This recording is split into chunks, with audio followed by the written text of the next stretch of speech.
Hello everyone, আজকে আমি tilapia মাছের রেসিপি নিয়ে চলে এসেছি।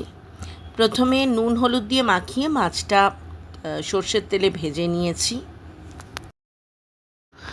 মাছটা ভাজার পর কড়াইতে আর একটুখানি তেল দিয়ে তাতে কালো জিরে, কাঁচা লঙ্কা ফোড়ন দিলাম।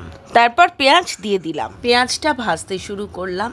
আর অন্য দিকে সাদা সর্ষে নিলাম, তার মধ্যে একটুখানি নুন আর কাঁচা লঙ্কা আর একটু জল দিয়ে রেডি করলাম। পেঁয়াজের মধ্যে অল্প একটু টমেটো দিয়ে নাড়তে শুরু করলাম।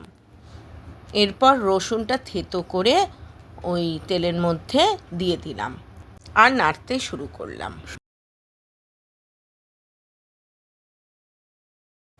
এরপর দিয়ে দিলাম হলুদ গুঁড়ো, লঙ্কার গুঁড়ো আর স্বাদ মতো নুন। তারপর অল্প একটু জল দিয়ে ভালোভাবে নাড়তে থাকলাম।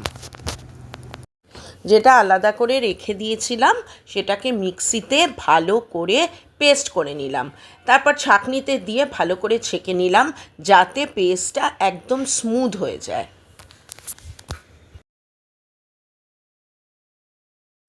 যখন মশলা থেকে তেল ছেড়ে দিল তখন ওই সর্ষের স্মুথ পেস্টটা কড়াইয়ের মধ্যে দিয়ে দিলাম।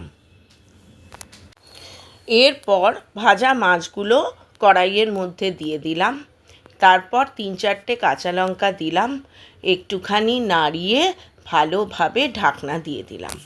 3-4 মিনিট পর ঢাকনা খুলে দেখলাম আমাদের তেলাপিয়া মাছ রেডি হয়ে গেছে। তখন গ্যাস বন্ধ করে তাতে কাঁচা তেল দিলাম এবং ধনেপাতা দিয়ে গার্নিশিং করে নিলাম। আমাদের তেলাপিয়া মাছের ঝাল একদম রেডি। ভালো লাগলে লাইক করো, শেয়ার করো অ্যান্ড সাবস্ক্রাইব করো।